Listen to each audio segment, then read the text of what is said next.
Bonjour tout le monde, bienvenue à la météo astrale du podcast Mystique, plus précisément la météo astrale du mois de décembre, dans laquelle on va regarder les transits astrologiques, donc les mouvements des planètes des prochaines semaines pour vous donner un petit peu la vibe, la saveur énergétique de ce qui va se passer, pour nous aider à trouver peut-être un petit peu plus de compréhension, de fluidité, puis peut-être à amener un petit peu plus de conscience aussi. Ce mois-ci, je suis accompagnée de deux de mes amis astrologues, Geneviève Boulet, que vous connaissez déjà, et Gabriel Loignon, qui est un astrologue traditionnel. Si vous voulez en savoir plus sur ces deux astrologues, vous pouvez aller voir dans les notes du podcast. J'ai mis des liens pour que vous puissiez explorer leur page Instagram, voir leurs offres, parce que les deux offrent des rendez-vous en astrologie. Puis c'était un plaisir de discuter avec eux. On a vraiment pris le temps, en fait, d'aller un petit peu plus dans le personnel, dans l'intimité, pour faire une rétrospection de ce qui est arrivé dans les dernières semaines, autant dans le monde que dans nos vies. Donc, de parler de la saison du Scorpion, puis de graviter un petit peu plus ensuite dans ce qui nous attend, en fait, pour la saison du Sagittaire, durant laquelle on a non seulement Jupiter qui rétrograde tout le mois, mais aussi une fameuse rétrograde de Mercure durant le temps des fêtes. Si vous voulez supporter le podcast, je vous rappelle que la meilleure manière de le faire, c'est de mettre 5 étoiles, que ce soit sur Apple Podcasts, sur Spotify, et de partager l'épisode sur vos réseaux juste pour lui donner un petit coup de pouce niveau visibilité. C'est toujours vraiment, vraiment apprécié. Quand vous venez nous écrire aussi pour nous donner vos commentaires, pour nous dire qu'est-ce que vous en avez pensé, ça nous fait tellement du bien parce qu'on a la confirmation qu'on est entendu, qu'on est écouté. Puis aussi, l'épisode est maintenant disponible sur YouTube. Si vous voulez nous voir parler, nous voir interagir et beaucoup trop gesticuler, une chose qu'on aime beaucoup faire. Et vous pouvez également mettre des commentaires sur YouTube. On répond à tous les commentaires. C'est toujours le fun de vous lire. Juste avant de passer à l'épisode, je voulais vous annoncer qu'on a 2 offrandes pour les prochains mois, en fait. Il y en a une qui s'appelle Le Passage, qui est une série de 3 ateliers pour un passage en conscience dans la nouvelle année. Donc, les 3 premiers dimanches du mois de janvier. C'est 3 ateliers d'environ 1h30 ou 2 heures, un sur le tarot, un l'astrologie et un sur le yoga, pour nous aider à nous grounder un petit peu. Et ensuite de ça, il va avoir une nouvelle formation d'astrologie zodiaque, qui est une formation de 6 semaines, donc 3 modules, un cours magistral, un laboratoire par module. Puis on a vraiment fait en sorte de créer la formation qu'on aurait souhaité avoir pour réellement apprendre à interpréter son thème astral. Si vous voulez plus d'informations sur le sujet, c'est encore dans les notes du podcast où vous pouvez aller voir sur www.vanessadl.com dans la section Formation et Zodiac 2. Donc sur ce, je vous souhaite une super belle écoute. OK, bon, on peut commencer comme ça, en fait. Bienvenue Geneviève et Gabriel Loignon. Salut! C'est la première fois qu'on t'accueille sur le podcast de manière, avec le renouveau, on va dire, du podcast. Oui, dans ce bel environnement aussi. Dans ce bel environnement. Feutré. Oui, filmé aussi maintenant. Oui. Donc, on peut s'entendre, se voir pour parler de la météo astrale du mois de décembre. Oui. 2023, évidemment. Tellement mêlée dans les dates ces temps-ci. L'année dernière, Vanessa a dit, est-ce qu'on est en 2023 de manière sérieuse? Elle m'a regardé dans le blanc des yeux, elle était comme, est-ce qu'on est en 2023? J'ai vraiment eu un buzz où est-ce que j'étais comme, on est peut-être en 2024 depuis 1 an. Puis je suis vraiment mêlée. Vu dans tes yeux. J'ai vraiment pogné un petit mur ici. Puis j'avais envie qu'on commence, en fait, le podcast en parlant un petit peu de comment on a vécu le mois dernier. Donc, de faire une petite rétrospective sur, principalement la saison du Scorpion. Oui, principalement ça, en fait. Fait que comment ça s'est passé pour vous, Gab? En fait, je te vous vois pas, là, je disais vous deux.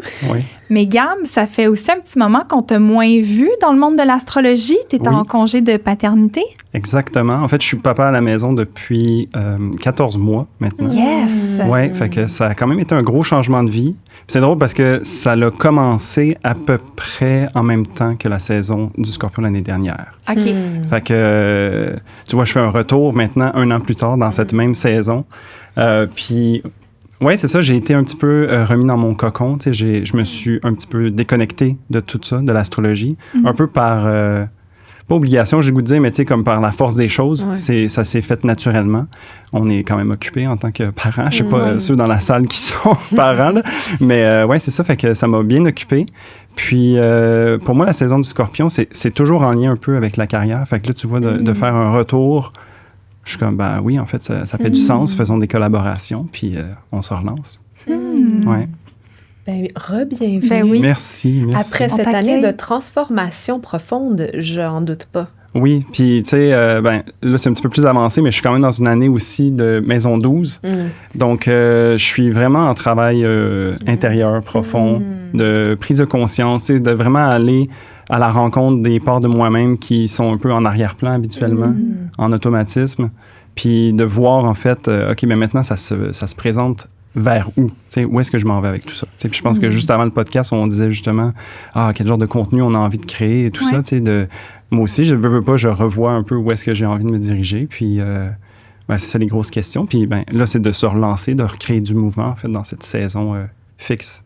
Puis avec ce que tu dis, il y a aussi que souvent, on pense que c'est en ayant les deux mains dedans, la charge mentale de l'astrologie, de l'horoscope quotidien, de suivre les transits, les mouvements des planètes tout le temps, d'avoir le nez dans son agenda, de toujours faire des liens, c'est une charge mentale et ça prend tellement d'espace des fois que ça fait du bien de se décoller de tout ça puis de réaliser en fait que c'est quand tu es complètement immergé juste dans ton expérience que les plus grandes prises de conscience se font, ou qu'il y a des choses qui bougent des fois un petit peu mieux à ce moment-là. Oui, parce que tu es à fond dans la vie, en fait. Puis c'est une fois que tu sors un peu du flow, que tu te dis comme, qu'est-ce qui vient de se passer?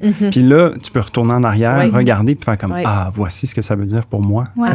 Et de prendre des notes pour quand on va savoir que ça va éventuellement peut-être se replacer ou revenir comme transit, puis trouver du sens, en fait, donner du sens à tout ça. Oui, ou juste la notion cyclique, c'est de voir qu'à un certain moment, il y a eu un transit astrologique, tu réalises que ça s'est produit en même temps qu'une grande prise de conscience. Ben cette prise de conscience-là, en fait, elle évolue dans le temps, puis elle va avoir des bébés, si on veut, entre guillemets, elle va laisser place à certains ajustements, à des transformations, etc. Fait que ça fait du bien de le voir comme ça aussi, de s'enlever un petit peu une pression d'être juste trop obsédé par les transits astrologiques. Mais tout ce qu'on est en train de dire est tellement scorpionné que je trouve, parce qu'il y a comme clairement un côté un peu, pas obsessionnel, mais qui peut un peu virer à ça quand tu regardes la vie à travers la loupe, les lunettes astrologique, ça devient quasiment un réflexe. On n'y pense même plus en tant qu'astrologue. On est comme,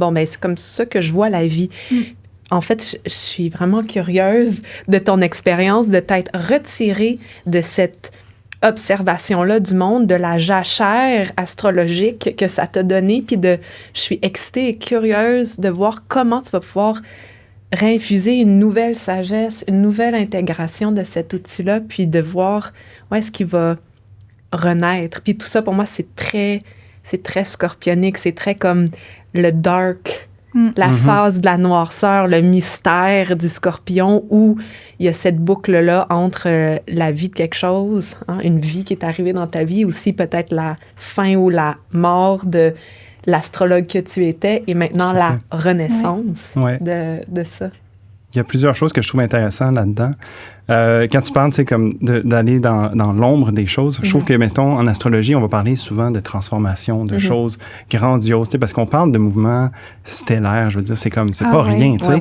Puis, il y a certains transits, comme, par exemple, au début du mois, il y a eu Saturne direct, puis on peut en parler en long et en large, mais tu sais, j'ai un exemple tellement banal de qu'est-ce que ça a été pour moi. Puis je trouve que c'est ça aussi, la vie. Tu sais, moi, genre, cette journée-là, mon enfant était malade dans la voiture, puis j'ai dû laver un siège de bébé, tu sais. Fait que c'était comme vraiment... tu sais, ça se passait à ma maison 3. C'était une vraie blague, en fait, ce transit-là. Mais c'était tellement on point, tu sais, de nettoyer du liquide, de devoir détacher quelque chose pour aller fouiller dans... Puis il y en avait des raccoins, là. Toutes les petites craques je pense que les détails juicy,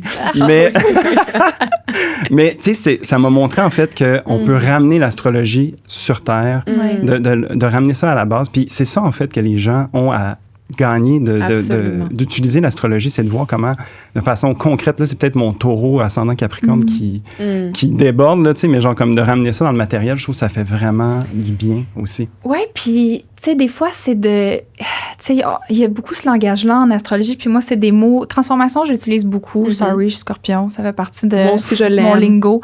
Mais, tu sais, des sauts quantiques. Des portails énergétiques. Comme c'est rare, j'utilise ces mots-là parce que c'est bien trop intense, tu sais, puis c'est bien trop too much, puis la majorité des gens le vivront pas comme ça, puis en même temps, de voir les petits faits ordinaires, puis de voir comment l'univers, le divin, la source, whatever, t'envoie des clins d'œil, ça, c'est comme un peu... C'est l'humour de la vie. Tu sais, c'est un peu des clins d'œil de la vie. Puis pour moi, ça, il y a une essence très sagittaire, qui est le signe qu'on va discuter ensemble. Tu sais, c'est la grosse joke de la vie, en fait. Tu sais, ben oui, du piouk dans des craques de bancs de voiture de bébé. Tu sais, c'est comme, ça fait partie de la vie. Ah oui, tout à fait. Bon, toi, t'as pas ramassé du piouk dans des craques de bancs de bébé, mais qu'est-ce qui s'est passé de bon avec toi, Geneviève? Comme on discutait avant de commencer l'enregistrement, tout le mois du Scorpion se passait dans ma maison 1, qui est la maison de la personnalité, pas de l'identité, mais de ce qu'on veut, puis de ce qu'on dégage, de notre énergie, de notre corps. C'est une maison qui est très personnelle. Donc, pour reprendre le mot transformation, j'ai vécu un mois à, genre, j'ai envie de dire, le voltage dans le tapis au niveau de la transformation, puis pas subtil, genre littéralement, c'est ça, je fais des bains froids tous les jours, j'ai recommencé à aller au gym, ça peut ne pas vous intéresser, je vous le dis pareil, à comme pédaler vite sur un vélo, puis à être vraiment dans mon intensité. Parce que Mars, c'est dans ta maison 1. En plus. Ouais. Alors, je dirais que la saison du Scorpion, pour moi, ça a été à la fois un retour à mon intensité, à comme y goûter directement. Pas juste comme, je suis une personne intense, comme live, je sens l'intensité qui m'habite et le désir profond de vouloir continuellement comprendre comment, pourquoi, puis d'aller dans le fond des choses, puis dans le fond, de sonder vraiment mes profondeurs, ça a été ça. Fait que c'est comme classique et en même temps, vraiment ça qui s'est produit pour moi. Puis ça a été, on est encore dedans pendant qu'on s'en parle, fait que je sais pas comment tout ça va se dénouer, mais je suis extrêmement reconnaissante, en fait, de pouvoir mettre des mots sur des expériences aussi transformatrices grâce à l'astrologie. Parce que c'est vrai que c'est des choses simples de la vie, que c'est pas nécessairement toujours des portails, mais des fois, oui. Des fois, oui. Oui, tout à fait. Ouais, ça peut moi, je fais comme l'autre côté de cette médaille-là. Ouais. C'est comme quand tu passes dans un portail profond et vraiment marquant, c'est vraiment un outil qui peut être très pratique pour aider à mettre des mots sur ça. Ouais. Et moi, ça a été ça mon expérience. Tout à fait. Ouais, de ce mois-là. C'est comme, wow, OK, je suis outillée pour mieux comprendre l'énergie qui m'habite puis qui veut comme circuler en moi. Alors voilà mon moi. Et toi? Et moi, moi j'ai trouvé super intéressante la nouvelle lune en Scorpion. J'ai vraiment... Et je m'y attendais pas du tout, mais à partir de cette journée-là, j'ai comme eu un boost d'énergie. C'est comme s'il y a quelque chose qui s'est réallumé à l'intérieur de moi au niveau de la créativité, je sais pas ce qui s'est passé, mais j'ai été rallumée. Vraiment rallumée. Puis j'étais comme un petit peu dans une pente descendante les jours avant. Puis là, j'ai comme une grosse session de travail. Ça faisait longtemps que ça m'était pas arrivé. Où est-ce que je commence à travailler, tu sais, pour faire quelques tâches le dimanche soir. Tu sais, il est 6 heures. J'ai 2-3 choses à faire. Finalement, j'arrête de travailler 1 heure du matin. J'ai fait une page de site web. J'ai créé un nouveau cours. J'ai fait un paquet d'affaires. Puis j'étais comme, wow, ça sort d'où tout ça, tu sais? Mais sinon, pour moi, ça a été un mois où est-ce qu'il y a eu beaucoup de conflits. Le thème du conflit était très présent. J'ai une grosse chicane avec ma mère puis ma sœur. Je les salue. Ici. Ils ne m'écoutent jamais, c'est pas grave. Je passe un message ici. Écoutez-moi. Donc, je me suis chicanée avec ma mère puis ma sœur. J'ai vraiment explosé. C'était ma faute. J'ai explosé parce que j'ai accumulé trop longtemps, comme bonne scorpionne. J'étais comme une bouteille de Pepsi qu'on shake. Et là, il y a eu une petite chose, on a dévissé un petit peu le bouchon, puis là, j'ai explosé. Et ça m'a vraiment fait voir mon ombre, en fait. J'ai vraiment été mise en contact avec mon côté sombre, avec des parties de moi que j'aime pas, que j'apprends à accepter, comme mon côté qui est très critique. Je peux vraiment pointer beaucoup le doigt vers les autres, puis être un peu intransigeante des fois, qui est un miroir de comment je le suis avec moi-même, en fait, aussi, là. Fait que c'était intéressant d'être vraiment connectée à mon ombre, puis de voir comment, automatiquement, l'impact de ça a été de commencer à me détester physiquement.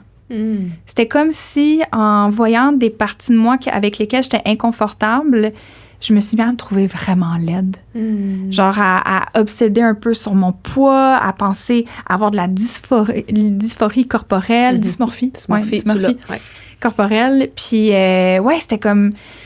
Il y avait tout ça, puis en même temps, j'étais super créativement stimulée. Fait que c'était intense, ça, c'est sûr. Mais la bonne nouvelle avec tout ça, c'est qu'on avait Vénus en balance. Hein? Et la réparation a été très belle, en fait, de tous les conflits que je vivais avec moi-même, avec les autres. Fait qu'il y a vraiment eu matière à être capable de se parler, à comprendre l'autre, à être un bon miroir les unes pour les autres dans ce cas-là. Puis, moi, avec, je suis comme reconnaissante de tout ça, malgré tout, tu sais. Puis je vois aussi l'impact des 3 ans et demi de thérapie que j'ai fait. Il n'y a rien comme un bon conflit. Ah oui, oui, définitivement, pour voir le chemin que tu as fait. Fait que ça a été ça un petit peu mon mois du Scorpion. Wow. On dirait que Mars a vraiment fait son travail en Scorpion, en fait. Hein? Les deux, je vous écoute en mode transformation. Même, je m'inclus là-dedans aussi, je passe à l'action, tu sais. Mais c'est un Mars en Scorpion, on parle d'intensité, on parle de focus, on parle de désir d'agir, mais tu sais, qui nous vient des tripes aussi, tu sais. Puis en plus, on enregistre ce podcast-ci sur le Casimi, tu sais, sur la conjonction exacte avec le Soleil, ce qui vient offrir un genre de renouveau qui vient nettoyer un petit peu tout ça. Fait que je pense que le dégât de Pepsi que tu as fait vient se laver d'une certaine façon, puis avec l'aide de Vénus aussi, tu sais. Donc... vive Vénus en balance. On l'avait dit. On l'avait dit. Moi, j'avais dit une chance, tout le monde. Il y aura Vénus en balance et... Comme de fait, merci. Bien, ce qu'on avait dit le mois dernier, c'est exactement comme ça, je l'ai vécu. C'est genre tension, conflit, mais on est capable de se comprendre puis de réparer, tu sais. Merci pour ça. Et il y a eu aussi des choses qui se sont passées dans le monde. Oui. Au moment où est-ce qu'on se parle, il y a une affaire que je voulais mentionner, qui est en fait la mort de Carl Tremblay, le chanteur des Cowboys Fringants, qui nous a quittés, qui était, lui, un scorpion aussi. Et qui nous quitte dans cette saison du Scorpion, saison qui est associée à la mort, au deuil.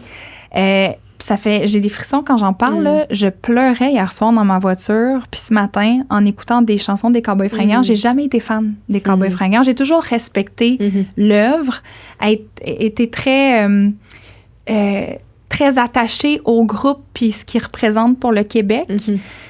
Mais, tu sais, j'étais pas celle qui était en pantalon carotté à faire le ska dans le sous-sol d'église à 13 ans, là.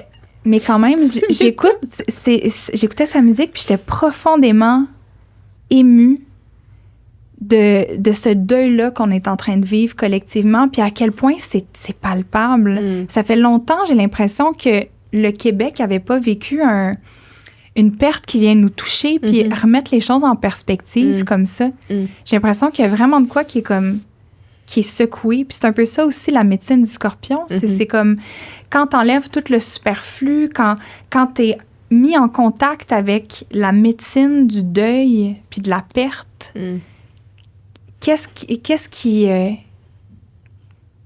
remis à sa place un petit peu? Qu'est-ce qui ressort de ça? C'est quoi l'engrais super fertile qu'on est capable d'en soustraire? Puis comment ça nous nourrit? Il y a de quoi de vraiment triste, mais de férocement beau en même temps là-dedans. Puis j'essaie de retrouver mes petites notes ici parce que il est parti, il est décédé en fait... mon Dieu, je sais pas où mes notes, mais bon. Je me souviens que c'était il y a 3 jours, je pense, de ça. Puis je pense que la Lune passait sur son Neptune natal en Sagittaire. Fait que c'était comme un beau transit pour l'envoyer sur son dernier voyage, en fait, tu sais. Oui, bien, cette fameuse chanson aussi, des étoiles filantes. Des étoiles filantes. Ça donne vraiment cette espèce de note-là à ce départ. Oui, c'est beau. Puis, oui, je pense que ce que tu dis aussi, de voir à travers le deuil, qu'est-ce qui reste, en fait, tu sais, puis de pouvoir se... C'est moi ce qui va rester. Moi, je pense qu'on peut en quoter en masse. Puis, tu sais, moi non plus, j'ai pas été tant fan des Cowboys fringants, mais tu sais, je veux dire, ça a quand même venu marquer notre génération, tu sais, d'une certaine façon. Puis, je sais que quand tu sais, j'ai eu la chance de voyager loin, puis quand j'étais loin, c'était une attache vraiment forte, en fait, tu sais, qui te prend un peu comme le scorpion de surprise, un peu tu t'y attendais pas, mais oh, wow, attends, ça vient frapper à la bonne place, tu sais. Une corde sensible. Ouais. Donc, ouais, mais on le salue, hein, tu sais, je veux dire, ça a quand même été un passage marquant, tu sais. Vraiment, puis j'espère qu'il plane encore un petit peu autour, puis qu'il voit à quel point les gens ont été touchés par... mon Dieu, je suis émotive. C'est donc bien drôle. J'espère qu'il voit tout ça, tu sais, qu'il voit les gens être super émus, puis qu'il voit toutes les honneurs, en fait, que les gens lui envoient, puis que... Ouais, j'aimerais ça qu'il puisse être témoin de ça, en fait. Je trouve ça beau. Ah! Mais tu sais, je regarde sa carte natale, j'ai pas l'heure de naissance, mais il était définitivement là pour venir brasser la cage. Avec un soleil en scorpion conjoint à Uranus, conjoint à Mars. On était dans son retour de Mars aussi, tu sais. Donc, Mars qui représente une certaine forme de séparation, mais ici, peut-être qu'on pourrait dire un point d'exclamation aussi sur, ou de prise de conscience sur qu'est-ce que ça leur a voulu dire. Parce que c'est une fois que les choses sont changées qu'on peut se dire comme, oh, attends. On peut se dire, c'était comme ça avant. Puis de voir qu'est-ce qui s'ouvre maintenant vers la suite, parce que c'est des questions que les gens vont éventuellement se poser, mais c'est de prendre ça. Puis, j'ai ma lune en scorpion, fait que j'imagine que c'est peut-être collectivement un mouvement qui va prendre du temps à infuser, à accepter ou à faire le deuil de. Puis c'était pas la seule chose digne de pleurer qui est arrivée dans le monde. On s'entend, il y a aussi le conflit israélo-palestinien qui est un sujet très, très, très sensible, très horrifiant aussi en ce moment, puis qui nous met en contact avec l'ombre de l'humanité aussi. Tu sais, peu importe du côté sur lequel on se tient, on peut pas... tu sais, c'est de faire face à des parties de ce que c'est être humain, puis de ce que l'humain est capable de faire, qui est très confortable à regarder. Tu sais, c'est comme un accident de voiture. Tu sais, il y a une partie de toi qui peut pas ne pas regarder, puis une partie de toi qui voudrait juste que ça n'existe pas, mais comme c'est présent. Puis moi, ça me fait vraiment retourner dans mon bagage d'études de conflits droits humains, qui est mes études que j'ai faites à l'Université d'Ottawa. Puis... dans le cadre de mon baccalauréat, j'ai visité le Rwanda pour étudier la reconstruction de la paix après le génocide. Et le génocide rwandais a eu lieu lorsque Saturne était en Poisson. Le dernier, comme en ce moment, fait que le dernier passage de Saturne en Poisson. Puis pour moi, il y a aussi avec Saturne en Poisson, puis avec ce qui se passe en ce moment avec le génocide palestinien, c'est un peu la résilience émotionnelle que ça prend de regarder cette facette-là de l'humanité. Puis, toutes les techniques qu'on utilise, les mécanismes employés pour essayer de se distraire avec autre chose. Puis des fois, la distraction momentanée est nécessaire. Puis des fois, est-ce que c'est un mécanisme, en fait, qui te déconnecte de ton humanité plutôt que de t'aider à reprendre ton souffle un petit peu pour mieux revenir puis te reconnecter à ce qui te rend humain, tu sais, ta compassion, ton empathie, le fait que les êtres humains, on est tous interconnectés, tu sais. Fait qu'il y avait beaucoup de ça pour moi. Saturne en Poisson, j'y ai beaucoup pensé dans les dernières semaines. Ouais. Saturne en Poisson, pour moi, c'est pourquoi est-ce que tu tiens le flambeau, tu sais? C'est quoi qui est proche de ton cœur puis que tu vas protéger, tu sais? C'est quoi cette chose qui est peut-être fragile, mais et qui demande ton attention, qui demande aussi, tu sais, comme la force, la résilience, un peu les mots qu'on associe à Saturne, tu sais, le sérieux, la responsabilité, tu sais, la diligence peut-être aussi. Puis, tu sais, ce que tu dis par rapport à l'humanité, je pense que peu importe la manière qu'on a de répondre à ce sujet-là, tu sais, puis je suis loin d'être quelqu'un qui est qualifié pour parler de ce conflit-là, mais c'est de se ramener à son humanité, en fait, tu sais. Puis si son humanité, c'est de se dire « je suis pas capable de le regarder en face », bien, part de là. Tu sais, je veux dire, il y a toujours cette notion d'humain qui est en arrière de chacune des expériences qu'on va vivre. Puis je pense qu'on a tous collectivement à gagner de pouvoir, à la hauteur de qu'est-ce qu'on est capable de faire ce travail-là. Tu sais. Puis je dirais la beauté d'être dans la saison du Scorpion pour être témoin de ça, c'est qu'au moins on est dans un espace où il y a de la place justement pour rester là. Pour comme tu dis, part de où tu es, mais aussi Saturne, pour moi, c'est comme regarde où tu es. Voilà concrètement où sont tes valeurs, où est-ce que tu te situes, où est-ce que tu t'enracines dans cette situation-là, puis de pas comme tourner, tu sais, le Scorpion nous aide à comme ramener puis regarder, tu sais, à comme justement sortir de nos mécanismes un tout petit peu d'évitement pour apprivoiser cette ombre-là.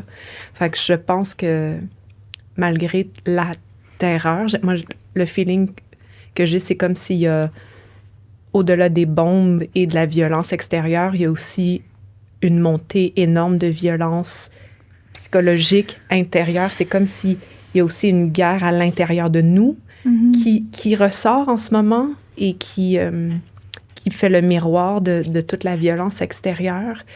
Et c'est beaucoup. Moi, ça me cause beaucoup d'anxiété, beaucoup de stress. Je sens ma gorge vraiment serrée. C'est très difficile pour moi de m'exprimer sur le sujet. Je me sens... Fait que si je pars de là, je me sens vraiment comme prisonnière. Je me sens comme prisonnière d'une situation où j'ai pas encore d'outils. Ouais. Je pense qu'il manque d'ancrage. Si tu parlais d'ancrage, que c'était important, mais avec Saturne en Poisson, je ne sais pas que c'est l'outil le plus potent pour avoir de l'ancrage. Puis les défis du Scorpion sont présents. Puis pour moi, l'axe du Scorpion et du Taureau nous amène à ce centrement. Mais avec le Taureau en face qui a Jupiter et Uranus, Jupiter qui est rétrograde. Moi, j'arrête pas de le dire, mais Jupiter rétrograde pour la fin de l'année, c'est... Il faut garder espoir. Il faut garder la foi, même si ce qui se passe autour de nous peut être vraiment débordant ou, tu sais, comme impossible à regarder, tu sais. Ça peut nous aider un peu à faire la transition vers la saison du Sagittaire, parce qu'en fait, ce que vous dites, on parle justement de l'inconfort que ça crée de faire face à ces parties-là de l'humanité ou en soi-même qui sont super inconfortables.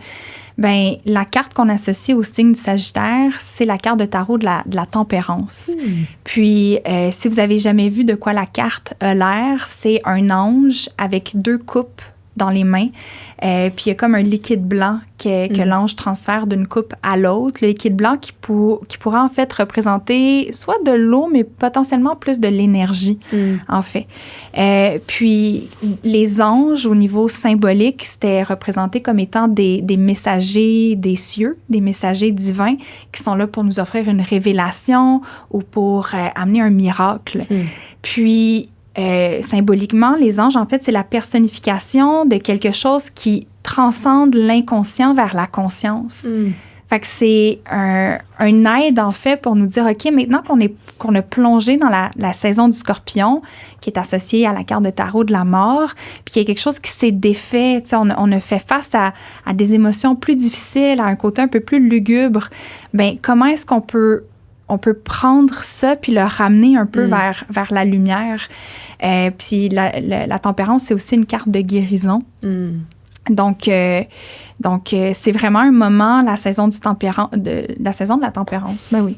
Du Sagittaire, on est en train de renommer la saison du Sagittaire à la saison de la tempérance. C'est un moment pour renouer avec notre foi en la vie, mais aussi moi, ça me fait penser beaucoup à la magie du temps des fêtes. Tu sais, puis pas juste la magie de Noël, parce que ça, techniquement, on est plus dans la saison du Capricorne, mais le 25 décembre, c'est la saison du Capricorne. Mais tout le avant, tu sais, quand on se met dans le beat, là. Oh, oui. Moi, j'aime rien du temps des fêtes, OK? Sauf que je suis vraiment le Grinch, OK? Mais j'essaye. J'essaye. Mais il y a des petits moments où est-ce que quand il y a une toune de Noël, les petits flocons de neige, les petites lumières, tu me crées une ambiance. What a Grinch! Ou genre, le film Elf, ça peut le faire pour moi. Ça peut le faire. OK. Mais comme, tu sais, quand... Essaye Christmas Vacation, je pense. Christmas Vacation? Ah oui, tu vas aimer ça, je pense. OK. En tout cas, on va en essayer d'autres, là, mais... A.K.A. Le sapin a des boules, ça jouait en loop à TVA dans l'époque, là. Ouais, mon ex, il l'adorait, ce film-là. J'ai sûrement déjà vu. Mais bref.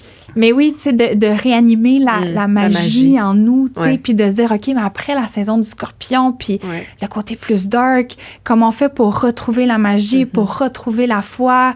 Puis c'est sûr qu'avec un Jupiter rétrograde, parce que pour les gens qui nous écoutent, Jupiter est la planète maîtresse du signe du Sagittaire, et donc c'est un peu la planète qui tient le gouvernail pendant toute la saison du Sagittaire.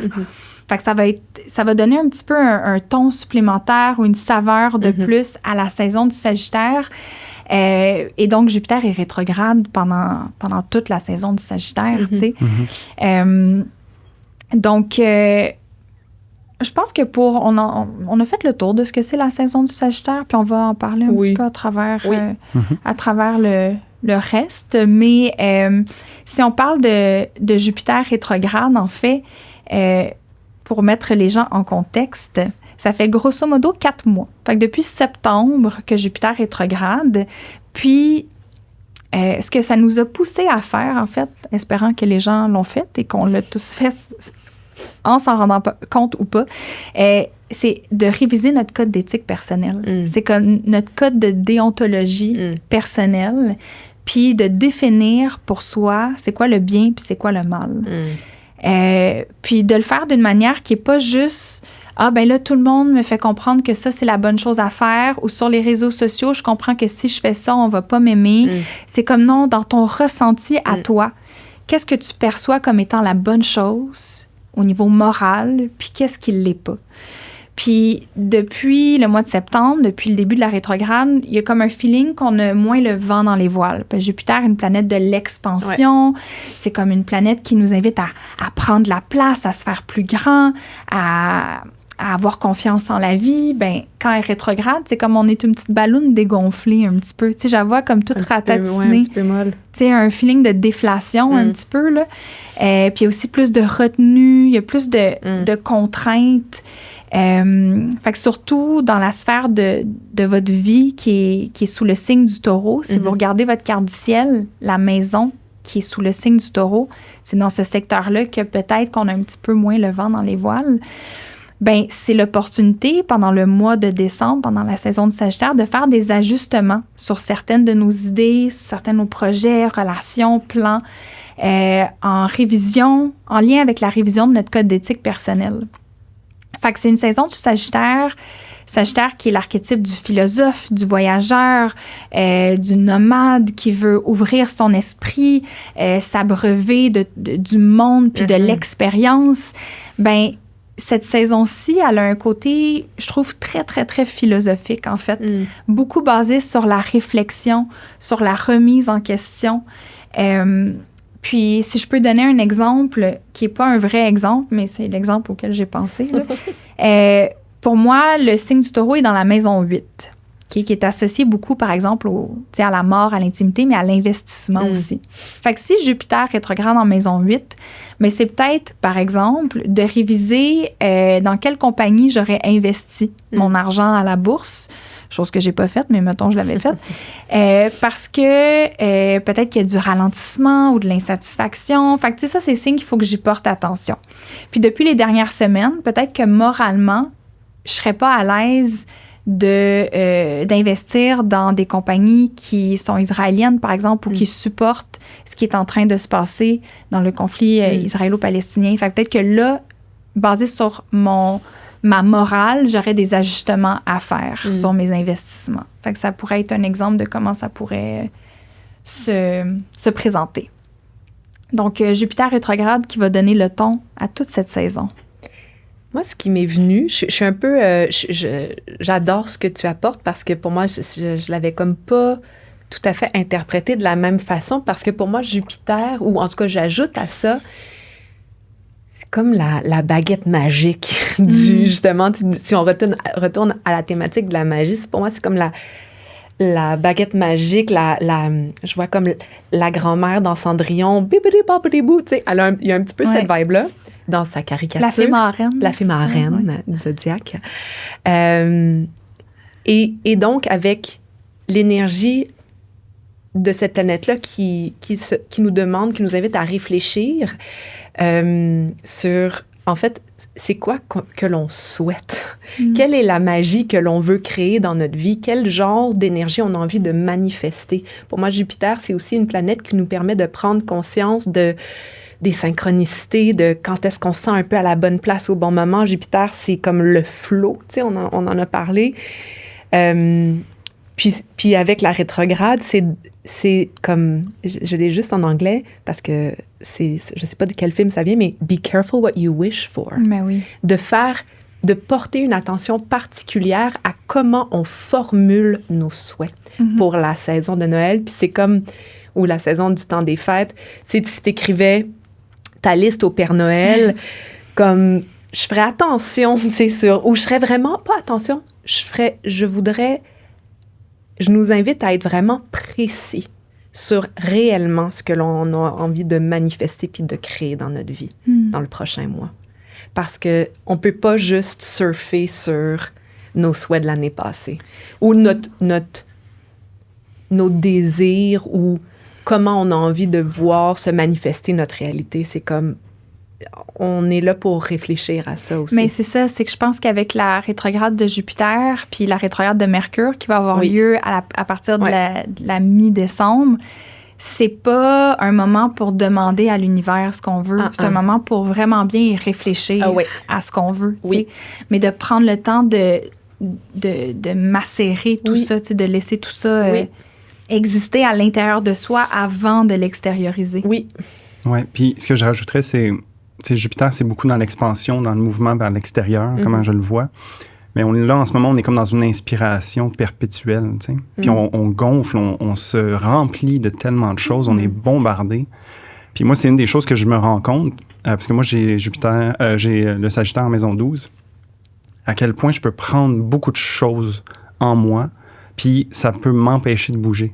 Donc, c'est de voir, en fait, peut-être qu'il y a un certain tri à faire. Peut-être que, pour moi, Jupiter, c'est la connaissance, c'est le savoir, mais une fois que tu sais quelque chose, que tu l'as vu chez toi, ben tu peux peut-être faire le plan de qu'est-ce que tu as envie qui s'en vienne, de choisir qu'est-ce que tu as envie de manifester pour ce qui pourra venir quand le mouvement sera direct, quand l'expiration pourra avoir lieu.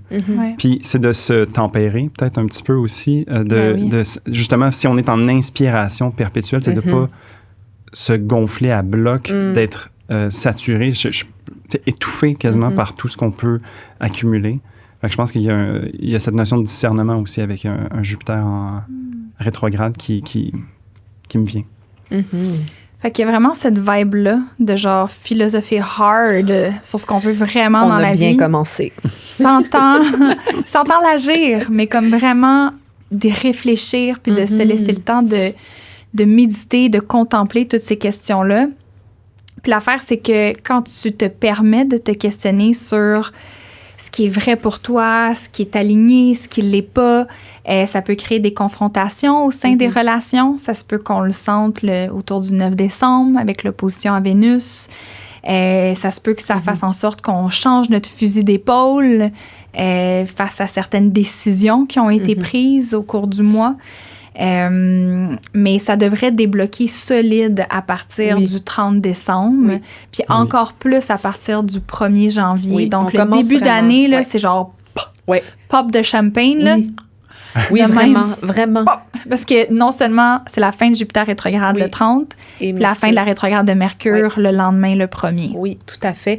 Donc, j'ai envie de nous dire comme avec la sobriété qui est invitée à comme un peu, dans laquelle on est invité à rester, inquiétez-vous pas. Ça n'est pas pour longtemps. Oui, c'est ça. C'est pas long, OK? Ouais. C'est juste le mois de décembre. Déjà en janvier, ça va pouvoir recommencer à bouger.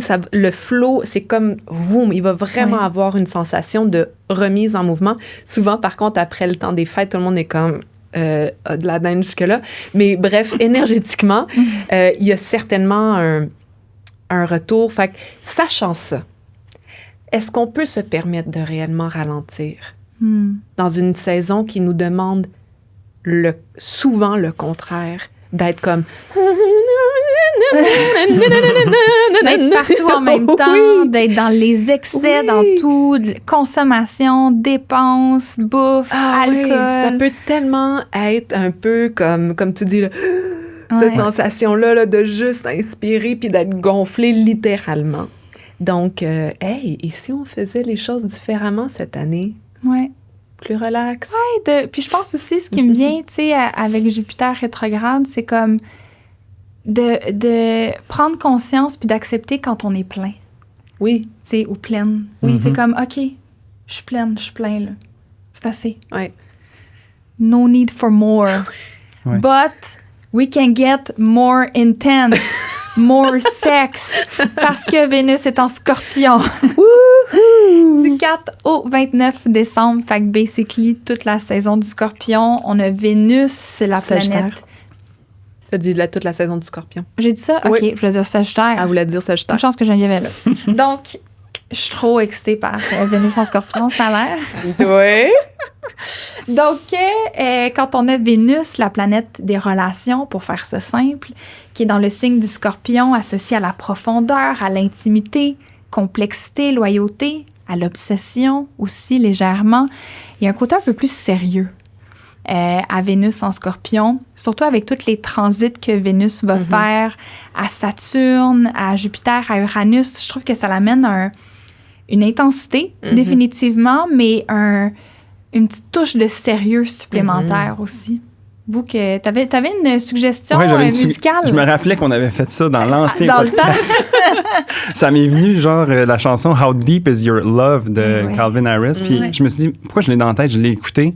Puis je vais vous lire les premières paroles. Tu sais, c'est « I want you to breathe me in. Let me be your air.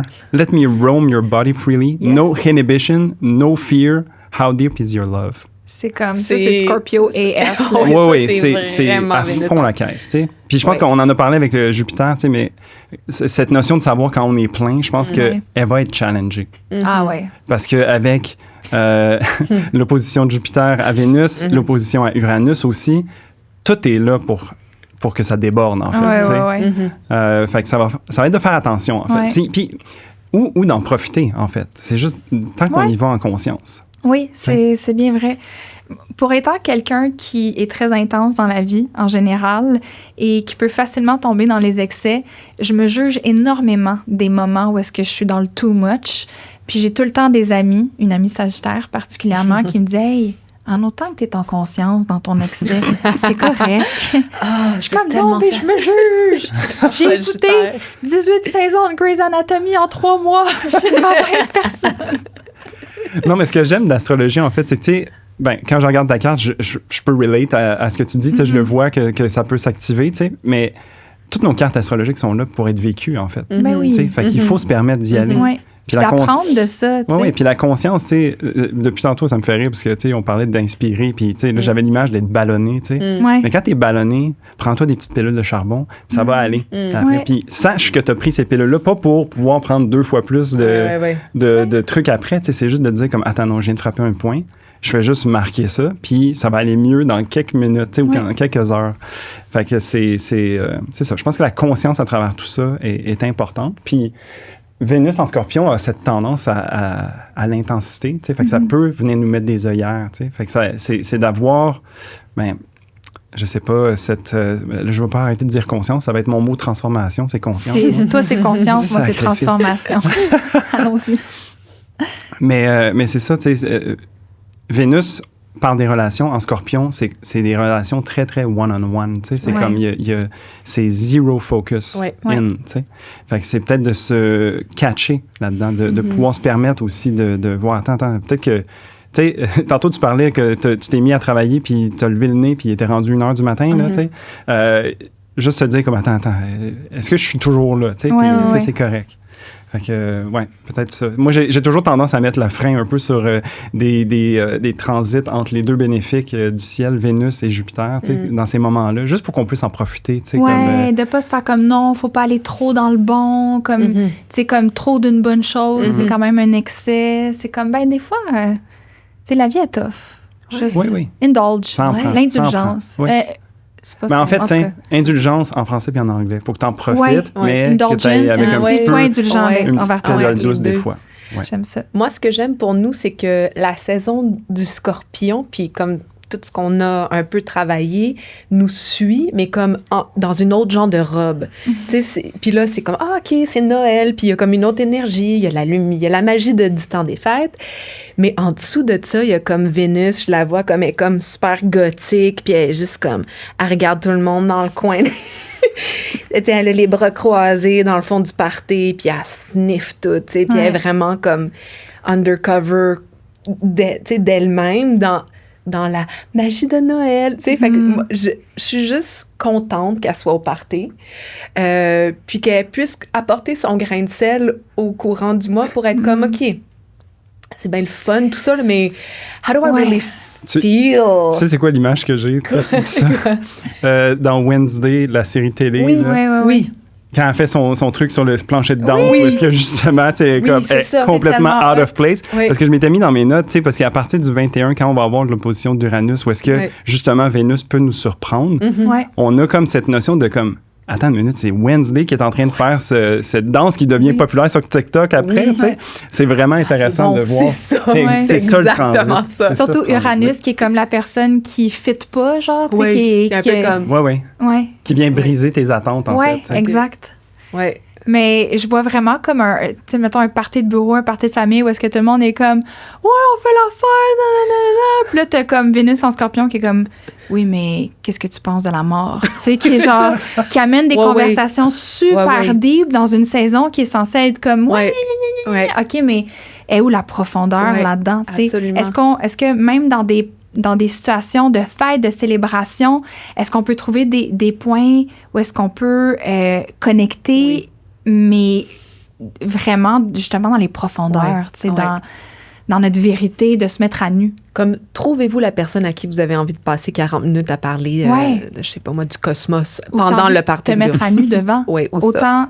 Symboliquement que littéralement. Oui, ou la personne que tu as envie de frencher dans ton party de bureau. En tout cas, moi, j'ai pas de party de bureau. Je suis vraiment triste de ça. On s'en fait un! Un party d'astrologue! T'imagines le party d'astrologue là, sur Vénus opposé Uranus, let's go! Qui veut se mettre à nu en premier?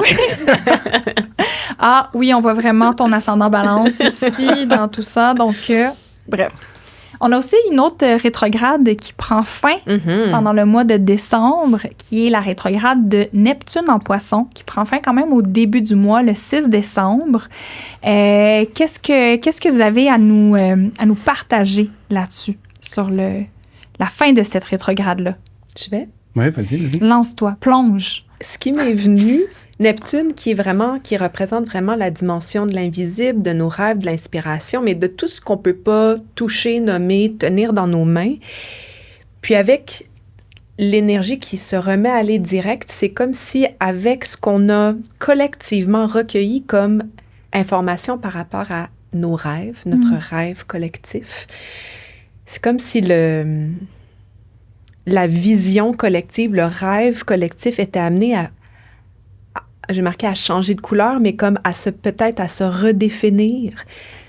Puis c'est dur de définir Neptune, fait que c'est peut-être pas avec des mots, mais c'est peut-être avec l'intention avec laquelle on se promène dans le monde ou comment on va vouloir être une inspiration les uns pour les autres. Ou je vois ça comme, OK, il y a des choses dans notre rêve qui sont brisées, tu sais, collectivement, ou qui fitent plus, qui ont plus la bonne texture, qui ont plus la bonne couleur, c'est plus la bonne vision, c'est plus le bon rêve. Donc, en tout cas, c'est peut-être un souhait plus qu'une réalité, mais mon souhait, c'est qu'on arrive à comme... Très neptunien. Ouais. Cet espoir. C'est comme... Mon espoir neptunien, c'est qu'on puisse changer la texture de l'invisible.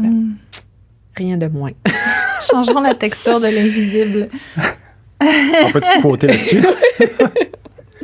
Mais tu sais, moi, Neptune en Poisson, c'est une planète que j'utilise un petit peu moins vu que je suis un astrologue traditionnel, tu sais, mais c'est sûr que moi, les deux mots qui me viennent le plus, c'est illusion et désillusion, en fait. 100%, ouais. Puis, pour moi, la rétrograde, en fait, d'une planète vient montrer un peu son envers, tu sais.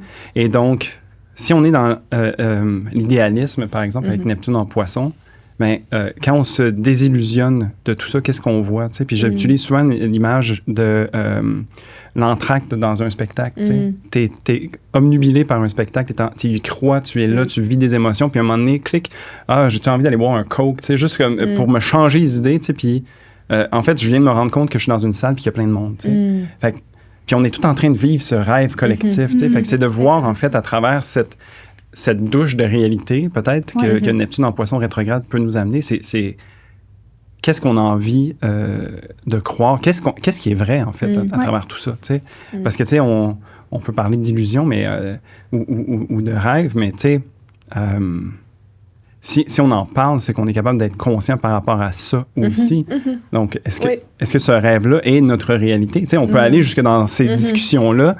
C'est le couleur vanille, là. C'est genre, on dirait qu'on rentre dans ces eaux-là comme qu'est-ce qui est vrai, qu'est-ce qui l'est pas.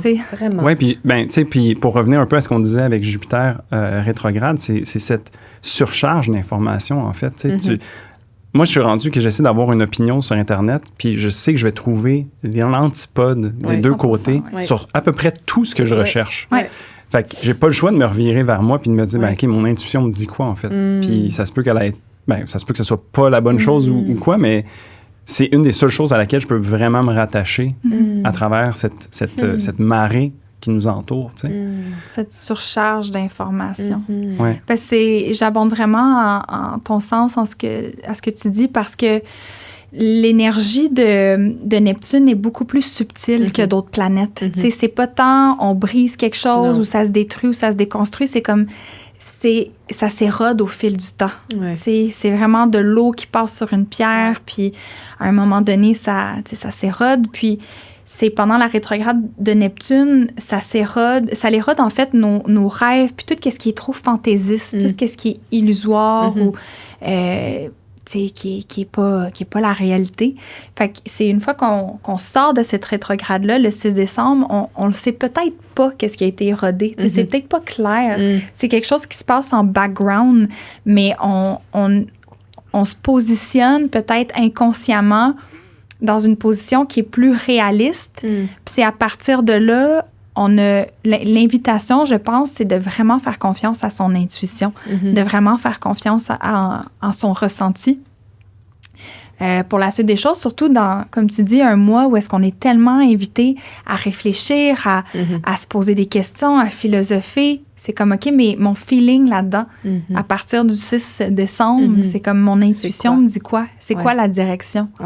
Ben, puis un truc qui peut être mondain, justement, qui vient montrer un petit peu ce transit-là de rétrograde, j'y ai pensé tantôt, mais dernièrement, j'ai vu que le MCU, donc le Marvel Universe cinématique... OK, tu m'amènes à un endroit que je ne connais pas. Oui, mais c'est ça, c'est pour ça que je te parle les super-héros. Les super-héros. Ouais. Non, mais tu sais, on y va dans le concret, pas concret, pas tout.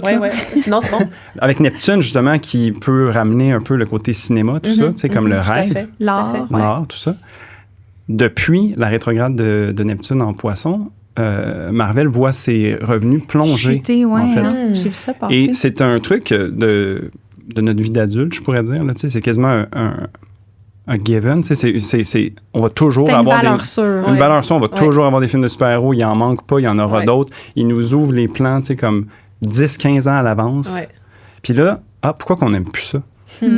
En fait, pourquoi est-ce qu'on... Tu sais, c'était une valeur sûre, puis là, maintenant, ça chute. Le monde ne veut plus ça. T'sais, le monde se réveille, en fait, de genre dire « Attends, j'aime-tu vraiment ça, en avoir un, puis un autre, puis tout le temps, puis je me pose même pas la question. » Tu sais, on a peut-être envie de variété, de changer la texture de notre rêve. On est trop plein. Oui, puis c'est parce que je pense que c'est peut-être aussi parce qu'on est tellement bon pour optimiser les choses autour de nous que ça fait en sorte que, voici la recette miracle. On va l'appliquer jusqu'à temps qu'il y en ait un qui se réveille et qui dise « Attends, ça marche pas. » Ou genre « Non, j'ai plus envie de donner mon argent pour ça. » Fait que je trouvais ça intéressant de voir que ça corroborait parce que c'est à peu près à partir de juin que j'ai vu que ça commençait à se dire justement que, hey, tu sais, Marvel, ça va pas, ou Disney, ça va pas aussi bien que ça l'a toujours été depuis 10-15 ans, tu sais. Fait que... on se réveille. Ça me donne un petit peu d'espoir. Désolée pour ceux qui sont des grands fans de Marvel. Mais c'est sûr. Moi, inclus, j'adore les pow-pow, mais il y a quelque chose de rassurant dans... Quand tu disais la valeur sûre ou la recette miracle, pour moi, c'est vraiment des choses qui sont neptuniennes. C'est rassurant pour moi qu'on soit capable de changer. On est moins sur le pilote automatique. C'est ça, c'est comme, attends une minute. C'est cette idée, tu sais, comme qu'on se réveille, que les lumières dans la salle s'ouvrent, puis on se dit comme, attends, là, ça fait combien de temps que j'écoute ça sans arrêt? Dans ce corps, c'est vraiment ça que j'ai envie, tu sais? J'aime ça. Super intéressant. Il y a 2 lunaisons ce mois-ci. Donc, il y en a plus que 2, mais comme il y a une nouvelle lune et une pleine lune. Oui. Donc, on peut commencer par jaser, en résumé, rapidement, de la nouvelle lune en Sagittaire qui va avoir lieu le 12 décembre en coprésence avec Mars, si c'est quelque chose, un détail supplémentaire qui vous intéresse. Moi, je le voyais, cette nouvelle lune-là, le 12 décembre, je le répète, si vous voulez l'écrire à vos agendas, je le voyais comme un moment pour reconnaître nos besoins, nos désirs, puis trouver des manières de les honorer. Parce que des nouvelles lunes, c'est vraiment des moments de douceur, de calme, plus d'introspection. C'est des moments pour se nourrir, tu sais. Puis, c'est de se questionner par rapport, je pense, sous le signe du Sagittaire, à comment se présente notre besoin de liberté. Tu sais, ça a l'air de quoi pour nous, cette soif-là d'aventure, ce besoin-là d'explorer, de sortir de ce qu'on connaît, de briser la routine. Je pense que c'est une nouvelle lune, qui est pleine d'espoir puis de potentiel, mais que la marche à suivre n'est pas claire. Tu sais, on ne sait pas comment on va donner suite à ce qui est ressenti, mais je pense que c'est un moment pour ressentir, pour faire comme « Hey, j'ai cet appel-là. J'ai quelque chose dans mon ventre en ce moment là, qui m'appelle à explorer telle chose ou à sortir de ce que je connais de telle manière. » Puis d'être dans l'observation de tout ça. Puis de se dire « OK, je ne sais pas comment je vais mettre ça de l'avant, mais je l'honore puis je l'écoute, je t'entends. » Je trouve ça vraiment cool comment tu l'expliques parce que c'était ça que je voyais pour cette nouvelle lune-là. J'étais comme... On dirait que c'est une super belle signature, puis ça en est une pas pire quand même, mais il y a comme rien qui se passe en même temps. C'est ça. Tu sais, fait que c'est comme... Mais c'est une nouvelle lune, donc c'est le temps justement d'être dans le mode observation puis de se dire qu'est-ce que j'ai envie de faire peut-être pour la prochaine pleine lune qui s'en vient, tu sais. Moi, j'avais écrit, tu sais, comme que la tempérance était de mise, on en a parlé un petit peu plus tôt, là, mais c'est de trouver son ground, en fait, de trouver son endroit pour se permettre d'observer qu'est-ce qui se passe, tu sais. Puis avec la coprésence de Mars, ce que je voulais noter avec ça, c'est de se dire aussi, ça va être quoi ça va être quoi nos actions suite à cette observation-là? Pour moi, Mars en Sagittaire, c'est vraiment le Mars qui est ambitieux, qui a envie de se projeter vers l'avant, que limite, il a le goût de skipper certaines étapes pour aller le plus vite possible vers son objectif. Mais il y a comme ce besoin, en fait, de se retenir un petit peu pour éventuellement aller atteindre, un petit peu comme on disait, comme que à partir de 2024, on va popper le champagne, c'est bientôt terminé, comme on se calme, tout le monde, ça va bien aller. Ouais. C'est un petit peu cette vibe-là de comme, j'ai le goût d'y aller, mais on dirait que c'est pas le temps. Ouais, c'est ça. Dans mes notes, j'ai marqué pouce, mais pouce égal. Pouce, mais pouce égal, pouce. Parce que il faut aussi, on va en parler, mais Mercure rentre dans sa rétrograde le lendemain de la nouvelle lune. Puis c'est un peu comme... Donc, je suis entièrement d'accord avec ce que vous dites, puis je rajoute mon quote, et j'ajoute aussi à ça une autre image qui me venait. J'ai vu de l'équitation. J'étais comme... OK, excusez. Ouais, j'étais comme... J'ai vu un... Tu sais, il y a différentes manières de monter un cheval. J'imagine. Okay? Et tu peux y aller comme sans selle, puis comme... Wouh! Comme vraiment... Ou par derrière le cheval, là. C'est comme... Tu cours, puis... Ah, pour embarquer. Non, là, je pense qu'on parle de riding. Là, on est dessus. On est sur le cheval. Okay. Puis le Sagittaire, comme la nouvelle lune en Sagittaire, pour moi, c'est comme pas de selle, dans un champ. Wouhou! Tu sais, les cheveux dans le vent. Puis là, avec... Puis, tu sais, il y a Mars qui est là, qui a envie de galoper. Puis là, Mercure rétrograde arrive le lendemain. Tu sais, il y a comme une autre... C'est comme, en fait, non, il faudrait que tu mettes une selle, puis que tu mettes ta petite bombe, puis que, comme, en fait, apprennes comme tu peux juste faire du trot, tu sais, à cette... Comme, t'es quand même sur ton cheval, c'est quand même le fun, mais c'est comme, tu peux juste faire comme... Toi, t'avais envie de galoper, mais ça va être du trop macho. Ça va être, mais cool, cheval, t'aimes l'équitation. Tu fais quand même du cheval. Oui, puis tu peux quand même prendre le temps de, comme, faire, OK, j'aime ça, pourquoi j'aime ça, tu sais, tu peux... Il y a plus de temps, c'est moins comme... un tourbillon d'excitation sagittarien, mais plus comme une expérience plus en conscience. Voilà. Ouais. Mes deux C'est excellent. J'aime aussi que cette réflexion-là peut se faire avec un bon mal entre les jambes, tu sais, comme parce que tu as peut-être essayé de chevaucher ton cheval sans selle, puis t'es un peu tout croche, t'es comme c'est ça, OK. Oui. Sont où les selles? Voilà pourquoi je dois pas skipper d'étape, en fait. Oui. Et que je dois prendre mon temps. Oui. Oui, parce que, tu sais, en plus, Mercure en Sagittaire va être dans son détriment, tu sais, donc c'est peut-être le Mars qui a beaucoup d'ambition, Mercure, excusez, qui a beaucoup comme d'envie, tu sais, il veut skipper les étapes un petit peu, justement, tu sais, puis peut-être qu'on l'apprend à la dure des fois, qu'on a besoin de cette selle. Il oublie les détails. Mercure en Sagittaire oublie les détails. C'est ça, parce qu'on voit le big picture de c'est le fun de faire du cheval. Mais c'est ça. Oh, je vais galoper dans les champs. Oui, sur la plage, comme dans les annonces de parfum. C'est exactement ça. Oui, c'est ça. Liberté. Voilà, liberté. On va vous parler un peu de Mercure rétrograde dans pas très longtemps, parce que c'est important. Puis tout le monde est passionné de Mercure rétrograde. N'est-ce pas? Mais juste avant de le faire, on va quand même souligner la pleine lune en Cancer. Oh oui. La lune qui adore être en Cancer. Donc, le 26 décembre, Boxing Day. C'est peut-être un moment pour rester chez soi. S'il vous plaît, oui. Rester chez soi. Les gens vont être sensibles, susceptibles. Moi, je la vois vraiment comme une lune super susceptible. Comme... est bien, la lune en Cancer, sauf qu'elle met vraiment en lumière nos parties les plus tendres, les plus sensibles, voire susceptibles. Surtout que c'est la même journée où est-ce que Chiron redevient direct, comme finit sa rétrograde. Fait que Chiron, qui est le guérisseur blessé, qui est vraiment comme, tu sais, nos blessures. Fait que je pense que c'est vraiment une pleine lune pour mettre ses limites, pour prendre soin de soi, de trouver son sweet spot entre des limites claires, mais avoir de la compassion pour soi, pour les autres aussi. Puis je pense que le meilleur conseil que je peux donner pour cette pleine lune-là, c'est d'être là pour soi, pour ses émotions. En fait, c'est de reconnaître son enfant intérieur, puis de materner son enfant intérieur. Puis quand tu vis un petit débordement émotif, c'est de te prendre puis faire comme « I got you, boo ». Genre « It's okay, it's okay ». Tu pleures, t'es fâché, il y a quelqu'un qui a pris la paire de mitaines que tu voulais acheter chez Costco qui est en rabais au Boxing Day. C'est correct, je sais, c'est fâchant. C'est pas le fun, OK. C'est un peu ça pour s'éviter d'exploser. OK, image, je continue dans mes métaphores, mais aussi concrètement, la saison du Sagittaire, puis Noël, puis le temps des fêtes, ça peut être une période qui est très exigeante au niveau émotif. Ben oui. On n'a pas tous la même réalité. Ça peut être une période où on se sent seul, où on se sent obligé de voir des personnes qui nous font pas du bien.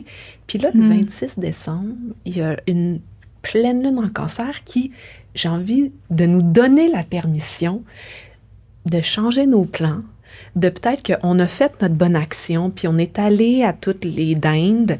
Puis là, crème, j'ai envie de nous donner la permission collective de peut-être juste faire exactement ce qui est nourrissant pour nous cette journée-là.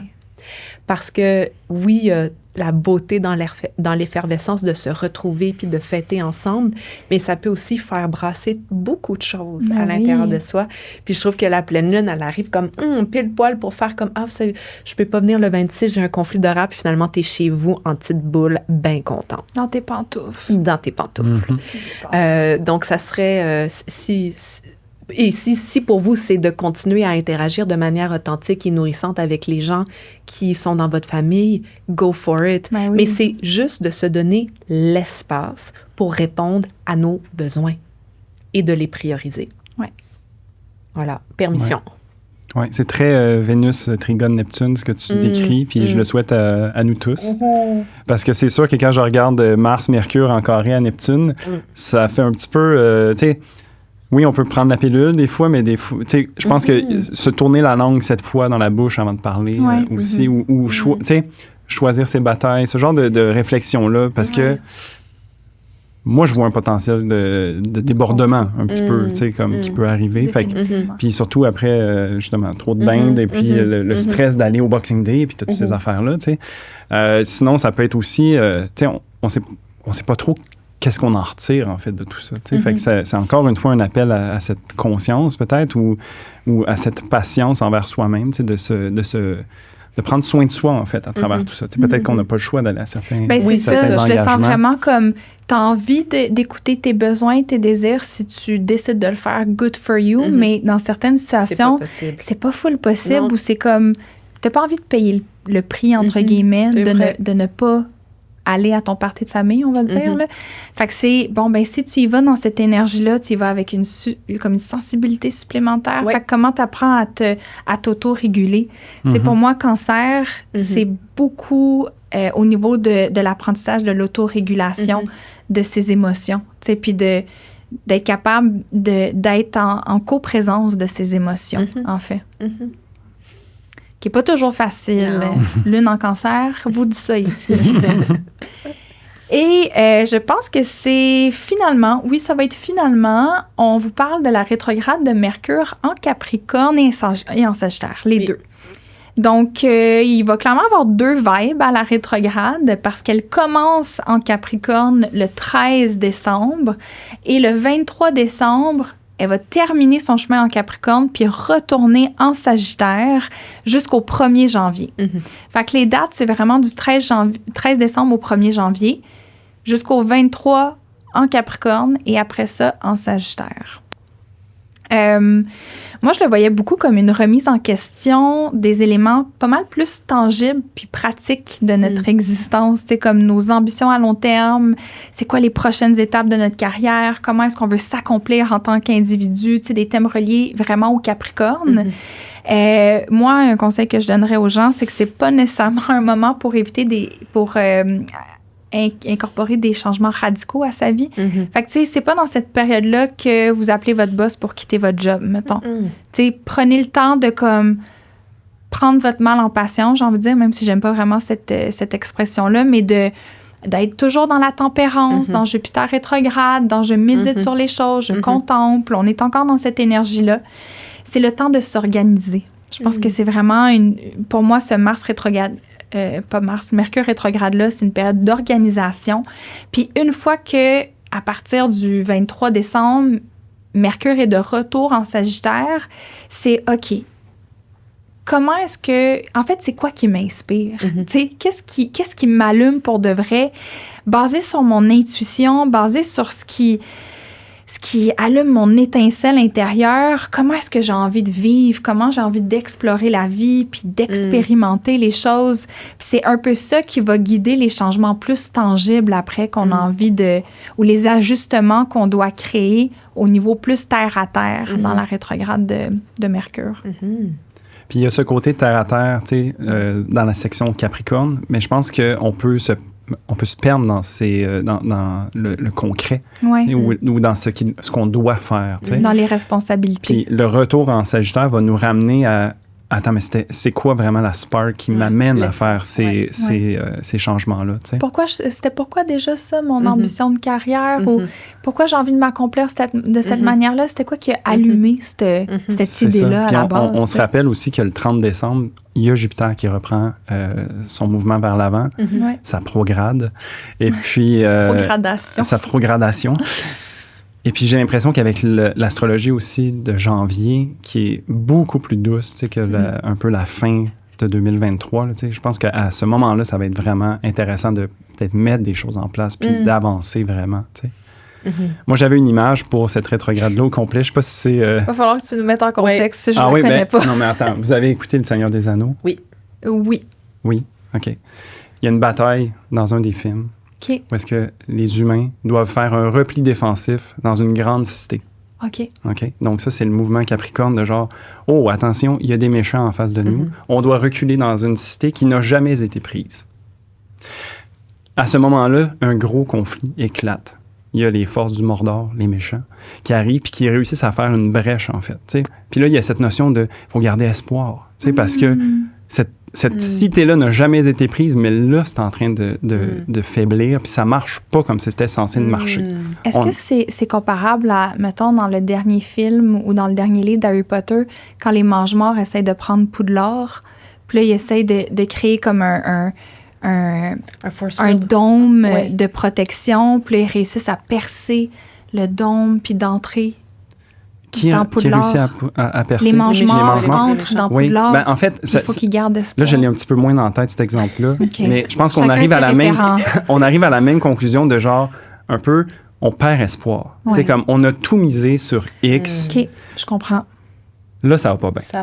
Le plan marche pas comme prévu. Le plan marche pas comme prévu. Mais dans ce film-là, ce qui arrive, c'est qu'on se rappelle que Gandalf, le magicien, avait dit, on se revoit dans 3 jours. Mais pendant que tu es en train de vivre ça au quotidien, genre cette bataille incessante qui est une bataille où est-ce que tu es en train de perdre, puis la vie de beaucoup de gens est en jeu, tu as oublié en fait qu'il y avait Gandalf qui allait arriver. T'avais dit ça. Et qui, au matin du 3e jour, tu te revires de bord, puis il y a Gandalf qui arrive avec les renforts, qui arrive avec l'armée qui va nous permettre de venir vaincre ce qui se passe. Donc, je sais plus qu'est-ce qui se passe dans Harry Potter s'ils finissent par gagner. J'imagine que oui. Oui, c'est sûr. J'imagine que oui. Mais tu sais, c'est de garder espoir, en fait, à travers ce mouvement vers l'arrière, de se rappeler, en fait, pourquoi on fait ça, pourquoi on a pris ces décisions-là. C'est quoi notre plan de match? C'est quoi l'essence de ce qu'on essaie d'amener pour éventuellement vaincre et pouvoir accomplir le dessein qu'on avait voulu. Donc, je trouvais que c'était une image... Ça me parle tellement, là. On dirait que je sais déjà comment ça va me parler. Genre on dirait que je peux prédire ça peut très bien que je me trompe, là, mais que je peux voir comment ça va se concrétiser, mettons, dans ma vie. Mais, tu sais, je peux voir t'es rendu à un point où est-ce que t'es vraiment déçu. Tu sais, il y a comme comment on va faire pour aller... Ça n'a pas fonctionné. Comment on fait? Ça marche pas. J'ai pas d'espoir. Non, mais attends. L'énergie se renouvelle. L'espoir revient. Les astrologues, dans le podcast Mystique, ils m'ont dit que le 1er janvier, on va dire le 2, ça va commencer à aller mieux. T'sais. Fait qu'on est vos 3 Gandalf. Voilà. Ouais. C'est dit. Ça, c'était ma baguette magique. OK. J'ai comme fait un long voyage dans ton épopée, fait que là, j'étais partie là. Ah oui, t'es un bon conteur. Ah oui, vraiment, j'étais comme... mais ça. Oh non, le village. Oh non, le plan, il marche pas. J'étais là. Là, si je reviens, et je veux juste ajouter que je suis contente de cette rétrograde de Mercure, car je trouve ça toujours intéressant quand elle passe à travers 2 signes, mais particulièrement parce que là, ça va être Capricorne à Sagittaire. Je suis contente pour nous collectivement. De 1, quand on entend le mot Mercure rétrograde, souvent il y a comme un genre de collectif, mais là, ça commence en Capricorne, tout le monde chill. C'est comme, on se calme, c'est pas toutes vos communications qui vont comme... Votre ordinateur va pas exploser, OK? Il pourrait, mais pour moi, le Capricorne... Il va plus tomber à terre qu'exploser. Ou pour moi, ça serait plus de comme... Je le vois comme les structures qui supportent notre vie. Pas nécessairement les courriels qu'on envoie. Pour moi, c'est plus comme la chaise sur laquelle je suis assise qui pourrait péter que... T'as une patte de chaise qui casse. Mais bref, de pouvoir à la fois faire une révision des structures de notre vie, puis après ça, faire une révision de qu'est-ce qu'on a envie d'infuser dans la structure de notre vie, c'est comme... C'est cool. Je trouve que c'est une Mercure rétrograde utile et juste un mot en anglais, fruitful. C'est comme qui peut vraiment porter fruit. Si on se permet de se remettre en question, puis ensuite de voir justement quel éclat on a envie de mettre dans la structure, quand l'année va redémarrer, on va-tu pas être bien équipé pour partir ça en beauté? Bien, parlant d'être bien équipé pour démarrer l'année. Oui. Si jamais ça vous intéresse, j'ai une série de 3 ateliers qui s'appellent Le Passage, un atelier de tarot, un d'astrologie que je donne conjointement avec Geneviève et un de yoga et astrologie. Donc, c'est 3 ateliers pour vraiment s'ancrer dans l'énergie de l'année qui s'en vient, de faire cette transition-là en conscience, le mot préféré à Gabrielle, pour un beau passage dans la nouvelle année. Donc, vous pouvez soit prendre les ateliers à la carte ou vous pouvez prendre la série dans son ensemble. Vous allez tout trouver dans les notes du podcast ou au www.vanessa.dl.com. Merci beaucoup d'avoir été avec moi aujourd'hui pour parler de la météo astrale. C'était un plaisir de jaser avec vous. Plaisir partagé. Merci. Merci.